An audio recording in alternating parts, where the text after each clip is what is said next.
আসসালামু আলাইকুম আরহামতুল্লাহি ওয়া বারাকাতুহু। সবাই কেমন আছেন? আশা করি সবাই ভালো আছেন। আজ আপনাদের জন্য নিয়ে এসেছি গল্পের পঞ্চম পর্ব। আশা করি গল্পটা আপনাদের ভালো লাগবে। তাহলে চলুন শুরু করা যাক। একসময় নানান কথা ভাবতে ভাবতে ঘুমিয়ে পড়ি। সকালে রাহার আগে আমার ঘুম ভাঙলো। এমনিতে প্রতিদিন সে আমার আগে ওঠে, কিন্তু আজ ওঠেনি। হয়তো কাল রাতের কান্না করার ফলে। আমার ঘুম ভাঙতেই চোখ খুলে হঠাৎ সামনের দৃশ্য দেখে যেমন অবাক হই, তেমনি পরিস্থিতি সামাল দিতে বেসামাল হয়ে পড়ি। এমন পরিস্থিতিতে পড়তে হবে ভাবতে পারিনি। আসলে রাহা আমার বুকে মাথা রেখে জড়িয়ে ধরে শুয়ে আছে। জড়িয়ে ধরে ঘুমাচ্ছে সেটা বড় কথা না, আসলে ওর বুক থেকে শাড়ির আঁচল সরে গেছে, যার ফলে ওর বুক পুরো উন্মুক্ত। শুধু তাই নয়, ওর কাপড় হাঁটুর উপর উঠে আছে।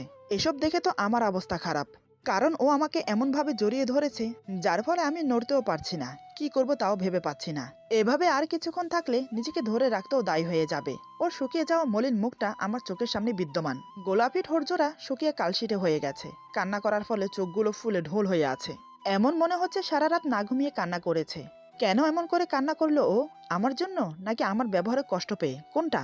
কথাগুলো ভাবতে ভাবতে অজান্তে আমার এক হাত চলে গেল ওর মাথায়। ওর বন্ধ চোখের দিকে তাকিয়ে ওর মাথায় হাত বুলিয়ে দিচ্ছি। অদ্ভুত একটা মায়া আষ্টে পিষ্টে জড়িয়ে ধরেছে আমাকে। কিছু মুহূর্তের জন্য ভুলে গেছে আমার অস্তিত্ব। ভুলে গেছে ও যে আমার অপছন্দ। ভুলে গেছে ওর থেকে দূরত্ব বজায় রাখার কথা। ওর নিষ্পাপ মুখটার দিকে তাকিয়ে সব ভুলে গেছি। বেশ কিছুক্ষণ তাকিয়েছিলাম। হঠাৎ রাহা নড়ে চড়ে আমার বুকে মুখ গুজে দিল। তার সাথে আমাকে আরো শক্ত করে জড়িয়ে ধরেছে। এবার আমি কলে পড়া ইঁদুরের মতো আটকে পড়েছি ওর বাঁধনে। চাইলেই নিজেকে মুক্ত করতে পারি, কিন্তু কেন জানি না আজ আমার ভালো লাগছে ওর বুকে থাকতে। অনিচ্ছা থাকা সত্ত্বেও আমার এক হাত দিয়ে ওর মাথা চেপে ধরেছে আমার বুকের সাথে। অজান্তেই চুমু খেলাম ওর মাথায়। বুকের সাথে জড়িয়ে ধরে চোখ বন্ধ করে নিলাম। অদ্ভুত একটা অনুভূতি যেন ছেয়ে যাচ্ছে পুরো শরীর জুড়ে। আচ্ছা, এটা কি ক্ষণিকের মোহ, নাকি এরই নাম ভালোবাসা? জানি না আমি। হঠাৎ কি মনে হতেই ওকে বুঝতে না দিয়ে নিজেকে ছাড়িয়ে নিলাম, কারণ এর থেকে বেশিক্ষণ থাকতে পারবো না আমি। এভাবে থাকলে তখন আরো কিছু পেতে মন চাইবে, তাই বাধ্য হয়ে ছেড়ে দিলাম। নিজেকে নিজের সীমায় রাখার চেষ্টা করলাম। ওকেও বুঝতে দিলাম না এতক্ষণ পর্যন্ত ওর আর আমার মাঝে কি হয়েছে। আমি চুপচাপ উঠে প্রথমে ওর কাপড় ঠিক করে দিলাম, তারপর ওয়াশরুমে চলে গেলাম ফ্রেশ হতে। আজ ওর কাণ্ড দেখে মনে মনে হাসি পাচ্ছে আমার। কতটা অবুঝ, একদম বাচ্চার মতো আচরণ করে। আমি ফ্রেশ হয়ে এসে দেখি এখনো রাহা ঘুমোচ্ছে। এবার আমি ওকে ডাকতে বাধ্য হলাম। এত বেলা পর্যন্ত ঘুমোলে সবাই কি ভাববে? একে তো বিয়ের প্রথম দিন আজ। আমি ওর মাথার কাছে গিয়ে মাথায় হাত বুলিয়ে বললাম, এই রাহা, সকাল হয়ে গেছে, ওঠো। 2-3 বার ডাকার পর রাহা চোখ খুলে তাকিয়ে আমাকে দেখে ঝটপট শাড়ির আঁচল ঠিক করে উঠে বসে। তারপর আমতা আমতা করে বলে, ইয়ে মানে আপনি উঠে গেছেন? আমি বললাম, আমি তো সেই কখন উঠেছি। রাহা বলে, তার মানে আমার লেট হয়ে গেছে? আমি বললাম, কোনো সমস্যা না, মাঝে মাঝে এমনটা হয়। এখন ওঠো, ফ্রেশ হয়ে নিচে যেতে হবে। রাহা আমার কথা মতো উঠে ফ্রেশ হতে চলে গেল। রাহা ফ্রেশ হয়ে আস্তে আস্তে আমি রেডি হয়ে গেছে অফিসে যাওয়ার জন্য। রাহা ওয়াশরুম থেকে বেরিয়ে আমাকে রেডি হতে দেখে বেশ অবাক হয়। মুখে চিন্তার ভাব ফুটিয়ে আমাকে বলে, আপনি রেডি হয়ে কোথায় যাচ্ছেন? আমি বললাম, অফিসে জরুরি কাজ আছে, আমাকে যেতে হবে অফিসে। অফিসের কথা শুনে রাহার মাথায় যেন আকাশ ভেঙে পড়ে। কাল বিয়ে হয়েছে, আজকেও অফিসে যায়। বিয়ে বাড়ি ভর্তি লোকজন, তারপর আমার বাড়ি থেকে লোকজন আসবে। সবাই এসে যদি ওনাকে না দেখে কি ভাববে? আমাকে জিজ্ঞেস করলে আমি কি উত্তর দেব? রাহা এসব নানান কথা মনে মনে ভেবে আমাকে বলে, কাল আমাদের বিয়ে হয়েছে, আর আজ আপনি অফিসে যাবেন? বাড়ি ভর্তি লোকজন, এমনকি দুপুরের দিকে আমার ফ্যামিলি আসবে। এসে যদি আপনাকে না দেখে, যদি জানতে পারে আপনি অফিসে গেছেন, তাহলে সবাই নানান রকমের প্রশ্ন করবে আমাকে। তখন আমি কি উত্তর দেব? বলছিলাম কি, আজ অফিসে না গেলে হয় না? আমার জন্য না হলেও অন্তত আমার ফ্যামিলির জন্য হলেও থেকে যান না প্লিজ। সত্যি বলতে আমার মনেই ছিল না আজ ওর ফ্যামিলি আসবে। রাহার কথা শুনে আমি ম্যানেজারকে ফোন করে বলে দিলাম, আজ আমি আসতে পারবো না, ওদিকটা যেন সামলিয়ে নেয়। আমি অফিসে যাচ্ছি না দেখে রাহা অনেক খুশি হয়। রাহা বলে, আমার কথা রাখার জন্য ধন্যবাদ। আমি বললাম, এখানে ধন্যবাদের কি আছে? সত্যি কথা বলতে আমি তো ভুলেই গিয়েছিলাম, তুমি বলাতে মনে পড়লো। আচ্ছা চলো নিচে, নাস্তা করবে। তারপর আমি আর রাহা নিচে গেলাম নাস্তা করতে। দুপুরের দিকে রাহার মা বাবা, বড় ভাই, সাথে ওদের কয়েকজন আত্মীয় স্বজন এলো। খাওয়া দাওয়া করে ওকে নিয়ে চলে গেল। রাতের দিকে আমি গেলাম ওদের বাড়িতে। 2 দিন থেকে 3 দিনের দিন ওকে নিয়ে চলে এলাম। সেখানে সবার সাথে বেশ ভালোই দিন কেটেছে। আমার শ্বশুর শাশুড়ি আমার খুব যত্ন নিয়েছে। বাড়িতে আসার পরেও বেশ কয়েকদিন এভাবে কেটে গেল। আমাদের মাঝে তেমন কিছুই হয়নি। রাহা আমাকে কিছু জিজ্ঞেস করলে তার উত্তর দিতাম শুধু। এদিকে রাহার মনে অনেক প্রশ্ন আমাকে জিজ্ঞেস করার জন্য, কিন্তু সাহস পাচ্ছে না আমাকে কিছু বলতে। একদিন রাতে খাওয়া দাওয়া করে একটা হাদিসের বই নিয়ে খাটে বসে আছি। বেশ কিছুক্ষণ পর রাহা রুমে এলো। রুমে এসে আমার থেকে কিছুটা দূরে দাঁড়িয়ে আছে। অনেকক্ষণ হয়ে গেল ওভাবে দাঁড়িয়ে আছে, কিন্তু কিছু বলছে না। আমি এক নজর ওর দিকে তাকিয়ে বললাম, কি ব্যাপার, এভাবে দাঁড়িয়ে আছো যে? বসো এখানে, তোমাকে দেখে মনে হচ্ছে তুমি কিছু বলবে। কি বলবে বলে ফেলো। রাহা ধীর পায়ে আমার সামনে এসে বসে, মাথা নিচু করে শাড়ির আঁচল আঙ্গুলে পেঁচাচ্ছে। ওর হাবভাব দেখে বোঝা যাচ্ছে কিছু বলতে চাই, কিন্তু কেন জানি বলতে পারছে না। আমি বললাম, কি হলো, চুপচাপ বসে আছো যে, কিছু কি বলবে? রাহা বলে, আমি বললাম, বলো কি বলবে? রাহা বলে, আমার কিছু জিজ্ঞেস করার ছিল আপনাকে। আমি বললাম, জিজ্ঞেস করো, কি জিজ্ঞেস করতে চাও? রাহা বলে, আচ্ছা আপনি কি এই বিয়েতে খুশি না, নাকি আমাকে আপনার পছন্দ হয়নি, কোনটা? আমি বললাম, হঠাৎ এ প্রশ্ন, সব তো ঠিকই চলছে, তাহলে এই প্রশ্ন করার মানে কি? রাহা এবার আমার দিকে তাকিয়ে বলে, সবই ঠিক চলছে মানে? আমি তো কোনো কিছুই ঠিক দেখছি না। আমি এবার বইটা বন্ধ করে ওর দিকে তাকিয়ে বললাম, তুমি কি বলতে চাইছো, একটু ক্লিয়ার ভাবে বলবে? রাহা বলে, আপনি এমন ভান করছেন যেন আপনি কিছুই বুঝতে পারছেন না আমি আপনাকে কি বলতে চাইছি। আচ্ছা আমাকে একটা কথা বলেন তো, বিয়ে করলেই কি দায়িত্ব শেষ? আপনার আমার বিয়ে হয়েছে, আমরা এখন স্বামী স্ত্রী। আমাদের মাঝে স্বামী স্ত্রীর কোনো সম্পর্ক আছে কি? আমি খেয়াল করেছি আপনি আমাকে সবসময় এড়িয়ে চলেন, আমার সাথে ভালোভাবে কথা বলেন না, এমনকি আমার দিকে ভালো করে তাকানো না। এমন কেন করছেন আমি জানতে চাই। আমি বললাম, প্রথমত একটা কথা বলে রাখি তোমাকে, তোমার আমার বিয়েটা কিন্তু স্বাভাবিকভাবে হয়নি, কিভাবে হয়েছে সেটা তুমি খুব ভালো করেই জানো। দ্বিতীয়ত তোমাকে আমার পছন্দ না। সবাই সবার জীবন সঙ্গিনী নিজের পছন্দ মতো নির্বাচন করে, আমিও সেটা চেয়েছিলাম, কিন্তু আমার ক্ষেত্রে সেটা হয়নি। উল্টো জবরদস্তি তোমাকে আমার ঘাড়ে ঝোলাতে হয়েছে, সেটাও তোমার জন্য। কেন এমনটা হয়েছে সেটাও তুমি খুব ভালো করেই জানো, তোমার জন্যই তোমাকে বিয়ে করতে হয়েছে। আমি জানি এই বিয়েটা তুমি খুব সহজেই মেনে নিয়েছো, এমনকি আমাকেও স্বামী হিসেবে মেনে নিয়েছো, কিন্তু আমি পারিনি, না তোমাকে মেনে নিতে, না এই বিয়েটাকে মেনে নিতে। পারবো কিনা তাও জানি না। আমার কথাগুলো রাহার মনে কাটার মতো বিচ্ছে, তার চোখ থেকে টপ টপ করে জল পড়ছে, কষ্টে বুকটা ফেটে যাচ্ছে, কিন্তু প্রকাশ করতে পারছে না। সত্যিই কি সে দেখতে এতটাই খারাপ যে তাকে আমার পছন্দ হয়নি? রাহা কান্নাজড়িত কণ্ঠে বলে, আমাকে যখন আপনার এতই অপছন্দ, তাহলে দ্বিতীয়বার বিয়ে কেন করেছেন? তখন কেন সবকিছু ভেঙে দিলেন না? তাহলে তো সবকিছু চুকে যেত। আমি বললাম, আমার ফ্যামিলি তোমার ফ্যামিলি, বিয়েটা এত সহজভাবে মেনে নিয়েছে যে আমি কিছু বলতে বা করতে পারিনি। আর এমনিতেও সবাই জানে আমাদের বিয়ে হয়ে গেছে, ইচ্ছাকৃত বা অনিচ্ছাকৃত সেটা তো কেউ দেখছে না, সবাই তো সবটা স্বাভাবিকভাবে মেনে নিয়েছে, সেখানে আমি কি করতে পারি বলো? রাহা বলে, তাও ঠিক, আসলে সব দোষ আমার, আমি সবকিছু স্বাভাবিকভাবে মেনে নিয়েছি। ভেবেছিলাম আপনি মন থেকে বিয়েটা মেনে নিয়েছেন, আসলে আমার ভাবনাটা ভুল ছিল। আমি তো দেখতে সুন্দর না, আমার কোনো যোগ্যতাই নেই আপনার বউ হবার, তারপরও এই দেখুন না আপনার বউ হয়ে বসে আছি। আমি বললাম, এমন করে কথা বলছো কেন? আমি আবার কখন বললাম যে তোমার কোনো যোগ্যতাই নেই আমার বউ হবার? রাহা বলে, আপনার কথাই কি তা বোঝায় না? সেটা কি খুলে বলতে হয়? আপনি আমাকে ছাড়তে পারবেন না আপনার মা বাবার মান সম্মানের কথা ভেবে, আমিও আপনাকে ছাড়তে পারবো না, কারণ আমার মা বাবারও একটা মান সম্মান আছে। কিন্তু তারপরও তো একটা কথা থেকে যাচ্ছে, সারা জীবন তো আর এভাবে থাকা যায় না। আচ্ছা একটা কথা বলুন তো, আপনি কি কোনো দিনও আমাকে মেনে নেবেন না আপনার স্ত্রী হিসাবে? কোনো দিনও কি আমি আমার স্বামীর অধিকার পাবো না? ওর কথা শুনে আমি কিছু না বলে নিচের দিকে তাকিয়ে আছি। এ কথার উত্তরে কি বলবো আমি সেটাই ভেবে পাচ্ছি না। সব সময় সব কথার উত্তর আমাদের কাছে থাকে না, কিছু কিছু সময় উত্তর সামনে থেকেও খুঁজে পাই না। আমার ক্ষেত্রেও তাই। আমাকে নীরব দেখে রাহা আরো ভেঙে পড়ে, তার এবার খুব কান্না পাচ্ছে, কিন্তু আমার সামনে চিৎকার করে কান্না করতে পারছে না, তাই সে উঠে দৌড়ে বারান্দায় চলে গেল। বারান্দায় গিয়ে বারান্দার গ্রিল ধরে নিচের দিকে তাকিয়ে ফুপিয়ে কেঁদে ওঠে। এতটা অপমান আজ পর্যন্ত কোনোদিনও হয়নি। আজ পর্যন্ত কেউ ওর মুখের উপর এমন করে বলেনি যে কেউ ওকে অপছন্দ করে। রাহা কান্না করতে করতে মনে মনে ভাবে, মানছি আমি আপনার অপছন্দের, তাই বলে এইভাবে মুখের উপর বলতে হয়? একবারও কি ভেবে দেখেছেন আপনার এই কথাগুলোতে আমি কতটা কষ্ট পেয়েছি, কতটা আঘাত পেয়েছি আমার মনে? একবারও কি জিজ্ঞেস করেছেন আমি কি চাই, আমি আপনাকে কতটা ভালোবাসি? আরো নানান কথা ভাবতে লাগলো। এদিকে আমি বসে বসে ভাবছি, আমি মনে হয় একটু বেশিই বলে ফেলেছি। এভাবে মুখের উপর এতগুলো কথা বলা উচিত হয়নি। না জানি আমার কথাগুলো শুনে ও কি মনে করছে, কিন্তু এভাবে দৌড়ে বারান্দায় চলে গেল কেন? আবার কান্না করছে না তো? না, এখানে বসে ভেবে লাভ নেই, তার চেয়ে বরং গিয়ে দেখি। এই ভেবে বইটা রেখে উঠে গেলাম বারান্দায়। গিয়ে দেখি আমি মনে মনে যেটা ভেবেছিলাম সেটাই, মেয়েটি কান্না করছে।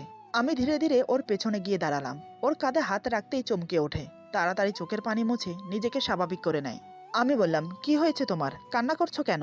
রাহা কান্নাজড়িত গলায় বলে, কিছু না, এই বলে আমাকে পাশ কাটিয়ে চলে গেল। বুঝতে পারলাম বেশ অভিমান হয়েছে আমার উপর, আর আমার কথায় মনেও কষ্ট পেয়েছে। রাহা গিয়ে চুপচাপ খাটে শুয়ে পড়ল, তবে আজ মাঝখানে বালিশ দিয়েছে। দুটো নয়, গুনে গুনে 4টা বালিশ দিয়েছে। আমি রুমে এসে সেটা দেখে বেশ অবাক হই, কারণ বিয়ে হয়েছে পর্যন্ত এ কয়দিন মাঝখানে কোনো বালিশ দেয়নি, কিন্তু আজ হঠাৎ বালিশ দেয়াতে একটু অবাকই হলাম। এবার পুরো শিওর হয়ে গেলাম আমার উপর অভিমান তো আছেই, তার উপর রাগও করে আছে। আমি ওর দিকে তাকিয়ে মনে মনে বললাম, সত্যি কি তুমি আমার উপর অভিমান করে থাকতে পারবে? সকাল হতে না হতেই ঘুম থেকে জেগে দেখবো তুমি আমার বুকে অকাতরে ঘুমোচ্ছ। এই 4টা বালিশ দিয়ে দেয়াল তৈরি করেও কি তুমি আমার থেকে আলাদা থাকতে পারবে? কথাগুলো ভাবতে ভাবতে অজান্তে মুখে হাসি ফুটে উঠল। আমি কিছু না বলে চুপচাপ গিয়ে শুয়ে পড়লাম। এটা দেখে ওর আরো রাগ হলো। সে মনে মনে বলে, কোথায় ভাবলাম আমি কান্না করছি দেখে আমার রাগ ভাঙাবে। কিন্তু সেটা না করে চুপচাপ এসে শুয়ে পড়লো। সত্যিই কি আমাকে এতটা অপছন্দ করে? আমি কি দেখতে এতটাই কুৎসিত? কথাগুলো মনে মনে ভেবে ডুকরে কেঁদে ওঠে। আমি বেশ বুঝতে পারলাম যতক্ষণ পর্যন্ত না আমি কিছু বলবো ততক্ষণ পর্যন্ত এ কান্না করেই যাবে। আমি বললাম, প্লিজ রাহা, কান্না বন্ধ করো। আচ্ছা তুমি কেন কান্না করছো? আমার ব্যবহারে বুঝি কষ্ট পেয়েছো? রাহা ভাঙা ভাঙা গলায় বলে, না কষ্ট পাইনি, বরং খুশি হয়েছি, তার জন্যই এত কান্না পাচ্ছে। আমি ওকে আর একটু রাগানোর জন্য বললাম, এটা কেমন কথা? খুশি হলে মানুষ মন খুলে হাসে, কান্না তো করে না। তোমাকে দেখছি তার উল্টো, বলছো খুশি হয়েছো, তাহলে আবার কান্না করছো কেন? রাহা এবার রাগের সাথে চেঁচিয়ে বলে, আপনার সমস্যা কি বলেন তো? এত কথা কেন বলছেন? আমি কান্না করি, হাসি, নয়তোবা মরে যাই, তাতে আপনার কি? আপনার কেন এত মাথা ব্যথা আমাকে নিয়ে? আমি বললাম, এই যা, আমি আবার কি বললাম? আমি তো ব্যাস কান্না বন্ধ করতে বলছি, কারণ তোমার কান্নার শব্দে আমি ঘুমোতে পারছি না। এটা নিশ্চয়ই জানো কাল সকালে আমার অফিস আছে। রাতে ঠিকমতো ঘুমোতে না পারলে সকালে অফিসে যাব কি করে? আমার কথা শুনে রাহা উঠে বসে বলে, ও আগে বলবেন তো আমার জন্য আপনার ঘুমের ডিস্টার্ব হচ্ছে। সরি, আমাকে ক্ষমা করবেন। এই বলে সে উঠে যাচ্ছে। আমি বললাম, কি ব্যাপার, কোথায় যাচ্ছ? রাহা বলে, আপনার ঘুম যাতে ডিস্টার্ব না হয় তাই উঠে যাচ্ছি। মেয়েটি কথায় কথায় আমাকে এত রাগ দেখায় কেন? আমি কিছু বলি না বলে তাই এমন করে আমার সাথে? আমি একটু রাগের সাথে চেঁচিয়ে বললাম, এক পাও সামনে এগোবে না, চুপচাপ এসে বিছানায় ঘুমাও, আর একটা টু শব্দও করবে না, কান্না তো দূরের কথা। কিছু বলি না বলে খুব প্রশ্রয় পেয়ে গেছো তুমি, এখন দেখছি তোমাকে শাসনে রাখতে হবে। রাহা থমথমে মুখ করে আমার দিকে তাকিয়ে আছে, চোখ থেকে অশ্রু অনর্গল গাল বেয়ে পড়ছে। আমি বললাম, কি হলো, কথা কানে যাচ্ছে না? অমন করে তাকিয়ে থাকতে বলিনি। চোখ মুখ মুছে ফ্রেশ হয়ে এসে ঘুমাও, 5 মিনিট সময় দিলাম, তাড়াতাড়ি করো। দেখলাম কথায় কাজ হয়েছে। রাহা চুপচাপ ওয়াশরুমে চলে গেল ফ্রেশ হতে। একদম ঠিক 5 মিনিট পর আমার পাশে এসে শুয়ে পড়লো। আমি আর কিছু বললাম না, জানি কথা বললে কথা বাড়বে। এমনিতে রাতও অনেক হয়ে গেছে, তাই চুপচাপ ঘুমানোর চেষ্টা করলাম। একসময় আমি ঘুমিয়ে পড়ি। রাহা কখন ঘুমিয়েছে ঠিক বলতে পারি না। সকালে ঘুম ভাঙলো রাহার ডাকে। সে আমার জন্য প্রতিদিনের মতো চা হাতে নিয়ে দাঁড়িয়ে আছে। আমি চোখ খুলে ওর দিকে তাকাতেই সে বলে, আসসালামু আলাইকুম, শুভ সকাল, এই নিন আপনার চা, তাড়াতাড়ি খেয়ে নিন, ঠান্ডা হয়ে যাবে। এই বলে চাটা টি টেবিলের উপর রেখে চলে গেল। আমি শুধু বোকার মতো ওর দিকে তাকিয়েছিলাম। বিয়ে হওয়ার এতদিন পর এই প্রথম সে আমাকে সালাম দিয়েছে, তাও আবার সেটা হাসি মুখে না, মুখটা গম্ভীর করে যেন হুকুমের সমতুল্য কথাগুলো শোনালো। আমি সালামের উত্তর দেওয়ার আগেই সে চলে গেল। বুঝতে পারলাম কাল রাতের অভিমান এখনো যায়নি, এটাই স্বাভাবিক। এমন করে ওকে কথাগুলো বলা আমার উচিত হয়নি, কিন্তু মিথ্যে কথাও তো বলতে পারবো না। মিথ্যে বলা যে মহাপাপ। জানি না কতদিন এভাবে রাগ দেখিয়ে যাবে আমাকে। চায়ের কাপটা হাতে নিতে নিতে কথাগুলো ভাবছি। চায়ে এক চুমুক দিয়ে বুঝতে পারলাম মা বা জরিনা খালা কেউ এই চাটা বানায়নি। আজ চায়ের টেস্ট অনেকটা আলাদা। নিশ্চয়ই রাহা চাটা বানিয়েছে, বেশ ভালোই তো চা বানাই দেখছি। নানান রকমের কথা ভাবতে ভাবতে চাটা শেষ করলাম, তারপর ফ্রেশ হয়ে রেডি হয়ে নিলাম অফিসে যাওয়ার জন্য। এর মধ্যে রাহা একবারও আসেনি, আমিও ততটা গুরুত্ব দেইনি। রেডি হয়ে চলে গেলাম নিচে। নিচে গিয়ে দেখি সবাই ডাইনিং টেবিলে বসে আমার জন্য অপেক্ষা করছে। রাহা মার পাশে বসে মার সাথে গল্প করছে, তার সাথে যোগ দিয়েছে বাবা ও দাদু। আমাকে ছাড়া বেশ ভালোই গল্প জমেছে। এদিকে আমাকে আসতে দেখে মা বলে, কিরে, সেই কখন থেকে তোর জন্য ওয়েট করছি, এই বুঝি তোর আসার সময় হলো, কয়টা বাজে ঘড়িতে দেখেছিস? আমি প্রথমে সবাইকে উদ্দেশ্য করে সালাম দিলাম, তারপর বললাম, আসলে মা ঘুম থেকে উঠতে দেরি হয়ে গেছে আমার, তাই এত দেরি হয়েছে। আমাকে তাড়াতাড়ি নাস্তা দাও, যেতে হবে। আমার কথা শুনে মা নাস্তা দেওয়ার আগে রাহা উঠে এসে আমাকে নাস্তা দেয়। শুধু আমাকে না, একে একে সবাইকে নাস্তা দেয়। এটা দেখে আমি তো বেশ অবাক। এদিকে সবাই খুশি রাহাকে নিয়ে, কারণ আজ রাহা নিজের হাতে সবার জন্য নাস্তা বানিয়েছে। এমনকি সবাইকে নিজের হাতে নাস্তা বেড়ে খাওয়াচ্ছে। আজ সবকিছু কেমন অন্যরকম ঠেকছে আমার কাছে। এক রাতের মধ্যে এতটা পরিবর্তন কিভাবে সম্ভব? আমি কিছু না বলে চুপচাপ নাস্তা করে সবার থেকে বিদায় নিয়ে অফিসে চলে গেলাম। অফিসে যাওয়ার সময় রাহা আমার দিকে একটি বারের জন্য তাকায়নি। আমিও সেটা গুরুত্ব না দিয়ে চলে গিয়েছি। সে তাকালেও কি, না তাকালেও কি, কথা বললেও কি, না বললেও কি, কোনো কিছুতে আমার কিছু যায় আসে না। এভাবে প্রায় বেশ কিছুদিন কেটে গেল। এদিকে রাহা পুরো দমে নিজের দায়িত্ব পালন করছে। আমার কখন কি লাগবে, আমার প্রয়োজনীয় জিনিস হাতের কাছে রাখা, আমার কাপড় চোপড় গুছিয়ে আলমারিতে রাখা, কখন কি চাই সেটা এগিয়ে দেওয়া, আরও নানান বিষয়ে সে খেয়াল রাখছে। এমনকি মা বাবার দাদুর পুরো খেয়াল রাখছে। মোট কথা একটা পাক্কা গৃহিণী হয়ে উঠেছে সে, কিন্তু কোনো প্রয়োজন ছাড়া আমার সাথে বাড়তি একটা কথাও বলে না। প্রায় সময় আমি সেটা নোটিস করি, কিন্তু অতটা গুরুত্ব দেই না। একদিন বিকেল আমাকে কফি দিয়ে চলে যাচ্ছিল। আমি ডেকে বললাম, আজকাল আমাকে খুব বেশি গুরুত্ব দিচ্ছ, একটু বেশি বেশি হয়ে যাচ্ছে না? আমি বলি কি, পড়াশোনা বাদ দিয়ে আমার পিছনে পড়ে থাকার কোনো মানে আছে? এসব ছেড়ে পড়াশোনায় মন দিলে ভালো হতো না, নাকি পড়াশোনা করার কোনো ইচ্ছে নেই? রাহা এবার আমার দিকে ফিরে বলে, আমি আপনার পিছনে পড়ে থাকবো কোন দুঃখে? আমি শুধু আমার দায়িত্বটুকু পালন করছি। একজন স্ত্রী তার স্বামীর জন্য যা যা করা প্রয়োজন আমি শুধু সেটুকু করছি, আর বাকি রইল পড়াশোনা। আমি পড়াশোনা করতে চাই না সেটা কখন বললাম? শুধু অপেক্ষা করছিলাম আপনি কখন নিজে থেকে বলবেন পড়াশোনার কথা। আপনি অনুমতি দিলে আমি কাল থেকে কলেজে যেতে পারি। আমি বললাম, তোমার পড়াশোনা তুমি করবে, এখানে আমার অনুমতি দেওয়ার বা না দেওয়ার কি আছে? রাহা বলে, ও সরি, আমি তো ভুলেই গেছি, আমি তো আপনার কোনো দায়িত্বে পড়ি না, আমার প্রতি তো আপনার কোনো দায়িত্ববোধ নেই, কেন জানি সেটা বারবার ভুলে যাই। আমি বললাম, তুমি ভুল বললে, তোমার প্রতি আমার দায়িত্ব আছে বলেই আমি তোমাকে পড়াশোনার কথা জিজ্ঞেস করেছি। আমি চাই তোমার পড়াশোনাটা কন্টিনিউ করো, কাল সকালে মা বাবাকে বলে রেডি থেকো, আমি কলেজে দিয়ে আসবো। রাহা বলে, তার আর দরকার হবে না, মা বাবা বলেছে পড়াশোনায় মনোযোগ দিতে, আর বাকি রইল কলেজে যাওয়া, আমি একাই যেতে পারবো, আপনাকে কষ্ট করে দিয়ে আসতে হবে না। আমার মতো অপছন্দের মানুষের জন্য আপনার মূল্যবান সময় নষ্ট করার কোনো মানে হয় না। আমি বললাম, তুমি একটু বেশি বেশি বলে ফেলছো না? এটা ভুলে যেও না, তোমার প্রতি আমার একটা দায়িত্ব আছে। রাহা বলে, কই না তো, শুধু আপনার কথাটা আপনাকে স্মরণ করিয়ে দিচ্ছি। আর বাকি রইল আমার প্রতি আপনার দায়িত্ব। ঠেকাই পরে আপনি আমাকে বিয়ে করেছেন, আমার পরিবারের সম্মান রেখেছেন, আমার ভরণ পোষণের দায়িত্ব নিয়েছেন, থাকার জন্য ঘর দিয়েছেন, মা বাবার বদলে মা বাবা দিয়েছেন, সাথে তো দাদু ফ্রি। এগুলো তো আমার প্রতি আপনার অনেক বড় দায়িত্ব পালন করা হয়ে গেছে, আর কি কোনো দায়িত্ব আছে আমার প্রতি? আমি বললাম, তুমি ভুলে যেও না, তুমি আমার স্ত্রী, আমার স্ত্রী হিসেবে যতদিন থাকবে ততদিন তোমার প্রতি আমার দায়িত্ব থাকবে। রাহা বলে, তা কতদিন আপনার স্ত্রী হয়ে থাকতে হবে? আমি বললাম, এটা কোন ধরনের প্রশ্ন? কতদিন আমার স্ত্রী থাকবে মানে? তোমার আমার বিয়েটা কি পুতুল খেলা নাকি যে যখন তখন ভেঙে দেব?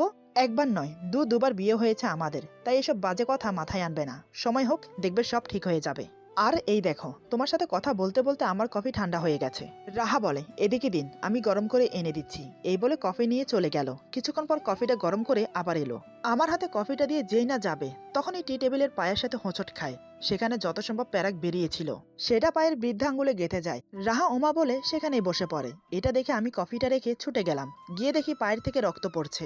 আমি কি হয়েছে বলে ওকে ধরে ফেললাম। রাহা চোখ বন্ধ করে বলে, জানি না কি হয়েছে, খুব ব্যথা করছে। আমি বললাম, এই দেখো, কি করেছো এটা তুমি? একটু দেখে চলতে পারো না? দেখো তো পা থেকে রক্ত পড়ছে। আমি কি বাঘ না ভাল্লুক যে আমাকে কফিটা দিয়ে এভাবে ছুটে চলে যাচ্ছিলে? তাড়াতাড়ি করতে গিয়ে পাটা কেটে ফেললে। এই বলে আমি ওকে পাজা কোলে করে বিছানায় এনে বসিয়ে দিলাম। তারপর ফাস্টিং বক্স এনে ক্ষত স্থানে পরিষ্কার করে ব্যান্ডেজ করে দিলাম। এর মধ্যে ডাক্তারকে ফোন করে দিয়েছি, লোহার জিনিস পায়ে প্রবেশ করেছে, ইনফেকশন না হয়ে যায়। রাহা চোখ মুখ বন্ধ করে বসে আছে, কারণ খুবই ব্যথা করছে। আমি ব্যান্ডেজ করে ওকে এক গ্লাস ঠান্ডা পানি দিয়ে বললাম, পানিটা খেয়ে নাও। আমার কথায় রাহাত চোখ খুলে পানিটা হাতে নিয়ে খেয়ে নিল। আমি বললাম, এবার একটু শুয়ে থাকো। এই বলে বালিশ ঠিক করে ওকে হেলান দিয়ে শুইয়ে দিলাম। আমাকে ওর কেয়ার করতে দেখে খুবই আশ্চর্য হয়। আমি জরিনা খালাকে ডেকে এক গ্লাস হলদিয়ালা দুধ আর একটা ভেজা টাওয়াল নিয়ে আসতে বলে রুমে এসে ওর পাশে বসলাম। দুধের কথা শুনে রাহা বলে, আমি দুধ খাবো না, আমার ভালো লাগে না। আমি কিছু না বলে বসে আছি। রাহা আবার বলে, এই যে আপনি শুনছেন আমি কি বলছি? আমি দুধ খাবো না। এবার আমি ওর দিকে চোখ বড় বড় করে তাকালাম। এটা দেখে রাহা ভয়ে চোখ বন্ধ করে নেয়। জরিনা খালাকে হলদিয়ালা দুধের কথা বলতে শুনে মা উপরে উঠে আসে আমাদের রুমে। রুমে প্রবেশ করে দেখে রাহা বিছানায় হেলান দিয়ে শুয়ে আছে আর পায়ে ব্যান্ডিজ। আমি ওর পাশে বসে আছি। মা বলে, তানবীর কি হয়েছে রে, বৌমার পায়ে ব্যান্ডিজ কেন? আমি বললাম, পায়ে তারকাটা গেঁথেছে, টি টেবিলের নিচে তারকাটা বেরিয়েছিল, যাওয়ার সময় সেটা পায়ে গেঁথে গেছে। মা বলে, দেখেছো কাণ্ড, মেয়েটির পা থেকে কতখানি রক্ত বেরিয়ে গেছে, ডাক্তারকে ফোন দিয়েছিস? আমি বললাম, হ্যাঁ দিয়েছি, কিছুক্ষণের মধ্যে চলে আসবে। এরই মধ্যে জরিনা খালা গরম দুধ নিয়ে চলে এলো। মা জরিনা খালার হাত থেকে গরম দুধ নিয়ে খুব যত্নের সাথে রাহাকে খাওয়াচ্ছে। এদিকে রাহা না পারতে দুধ খাচ্ছে। তাও আমার ভয়ে না করতে পারছে না, কারণ আমি পাশে বসে আছি। বুঝতে পারলাম দুধ খাওয়া একদম পছন্দ করে না। জরিনা খালা মেঝেটা মুছে চলে গেল। রাহা দুধ খাওয়া শেষ হলে মা কিছুক্ষণ রাহার মাথায় হাত বুলিয়ে বিশ্রাম নিতে বলে চলে গেল। এদিকে রাহা মনে মনে ভাবছে, সামান্য একটা তারকাটা ফুটেছে পায়ে, এর জন্য এত মাথা ব্যথা করার কি আছে? এমন করছে মনে হচ্ছে যেন বড় কোনো অ্যাক্সিডেন্ট হয়েছে আমার। কথাগুলো ভেবে রাহা উঠতে যাবে। আমি বললাম, কি হলো, তুমি কোথায় যাচ্ছ? এখনই ডাক্তার আঙ্কেল চলে আসবে। রাহা বলে, সামান্য একটা তারকাটা গেঁথেছে পায়ে, এর জন্য আবার ডাক্তার ডাকতে হয়? আর আপনি তো পায়ে ব্যান্ডেজ করে দিয়েছেন, তাহলে? আমি বললাম, হ্যাঁ হয়, কারণ তারকাটা লোহার, ইনফেকশন হওয়ার সম্ভাবনা আছে, তাই ডাক্তার আঙ্কেল এসে ইঞ্জেকশন দেবে। ইঞ্জেকশনের কথা শুনে রাহার চোখ মুখ ফ্যাকাশে হয়ে যায়, চোখে মুখে ফুটে ওঠে ভয়ের ছাপ। রাহা আমতা আমতা করে বলে, ইঞ্জেকশন? ওরে বাবা, আমি ইঞ্জেকশন দেব না। আমি বললাম, কেন ইঞ্জেকশন দেবে না? ইঞ্জেকশন না দিলে ইনফেকশন হয়ে যাবে। রাহা গুটিসুটি মেরে বসে বলে, হয়ে গেলে হয়ে যাক, তারপর আমি ইঞ্জেকশন মারবো না। আমি বললাম, কিন্তু কেন? রাহা বলে, আমার ভয় করে। আমি বললাম, তুমি কি ছোট বাচ্চা নাকি যে ইঞ্জেকশনে ভয় পাও? কিচ্ছু হবে না, আমি আছি তো নাকি? রাহা বলে, আপনি আছেন মানে? ইঞ্জেকশন তো আপনাকে মারবে না, মারবে তো আমাকে নাকি? আমি বলে দিচ্ছি, আমি ইঞ্জেকশন মারবো না। আমি বললাম, দেখো রাহা, একদম বেশি কথা বলবে না, চুপচাপ শুয়ে থাকো, কিছুক্ষণের মধ্যে ডাক্তার আঙ্কেল চলে আসবে। রাহা বলে, রাগ দেখাচ্ছেন কেন আমাকে? আমি তো বললাম আমি ইঞ্জেকশন মারবো না। এবার আমার মেজাজ গরম হয়ে গেল। আমি চেঁচিয়ে বললাম, এই চুপ, একদম চুপ, আর একটা কথাও বলবে না। সে কখন থেকে প্যাট প্যাট করে যাচ্ছ। এরই মধ্যে ডাক্তার আঙ্কেল চলে এসেছে। মা ডাক্তার আঙ্কেলকে নিয়ে রুমে আসে। ডাক্তার আঙ্কেলকে দেখে আমি সালাম দিলাম। তিনি সালামের উত্তর দিয়ে রুমে এসে চেয়ারে বসলেন। মা চলে গেলেন ডাক্তার আঙ্কেলের জন্য চা নাস্তা রেডি করতে। উনি ডাক্তার হলেও ওনার সাথে আমাদের একটা সম্পর্ক আছে। সম্পর্কটা হলো উনি আমার বাবার খুব কাছের বন্ধু। আমি সেই ছোটবেলা থেকে দেখছি। যাই হোক, ডাক্তার আঙ্কেল রাহাকে চেক আপ করে, পায়ের ব্যান্ডেজ ভালো করে দেখে মেডিসিন লিখে দেয়। তারপর ইঞ্জেকশন বাহির করে রাহাকে দেওয়ার জন্য। আঙ্কেলের হাতে ইঞ্জেকশন দেখে রাহা ভয়ে ঘন ঘন ঢোক গিলছে। বারবার আমার দিকে তাকাচ্ছে অসহায়ভাবে। বুঝতে পারলাম সে ভয় পাচ্ছে। তাই আমি ওর পাশে গিয়ে বসে ওর হাতে হাত রাখলাম। আমি বললাম, কিচ্ছু হবে না, আমি আছি তো। রাহাকে ভয় পেতে দেখে ডাক্তার আঙ্কেল বলে, বৌমা, কিচ্ছু হবে না। একটা পিঁপড়া কামড় দেওয়ার সমান একটু ব্যথা পাবে। দেখো, আমি তোমাকে একটুও ব্যথা দেব না। তুমি একটা কাজ করো, চোখ বন্ধ করে রাখো। ডাক্তার আঙ্কেলের কথা শুনে রাহা চোখ বন্ধ করার বদলে আরো চোখ বড় বড় করে তাকাচ্ছে। ইঞ্জেকশন নিতে মানুষ এত ভয় পায় আমি আগে কখনো দেখিনি। এদিকে রাহা আমার হাত শক্ত করে জড়িয়ে আছে। ডাক্তার আঙ্কেল যখন ওর হাতে ইঞ্জেকশন মারতে উদ্যত হয়, তখনই হঠাৎ রাহা যা করলো তা দেখে ডাক্তার আঙ্কেল হাঁ হয়ে যায়। তিনি অবাক চোখে তাকিয়ে থাকে রাহার দিকে। এদিকে আমার অবস্থা শোচনীয়। রাগে অপমানে মাথা হেট হয়ে যাচ্ছে। মেয়েটি যে এতটা ভয় পায় ইঞ্জেকশনকে আমি জানতাম না, আর ও যে এমন কাণ্ড করবে আমি ভাবতে পারিনি। এরপর যা হলো, আজকের গল্প এখানে সমাপ্ত। গল্পের বাকি অংশ পেয়ে যাবেন আগামী পর্বে। আশা করি গল্পটি আপনাদের ভালো লাগবে। যদি ভালো লাগে তাহলে বন্ধুদের সাথে বেশি বেশি শেয়ার করবেন। কমেন্টে জানাবেন কেমন লাগলো। আল্লাহ হাফেজ।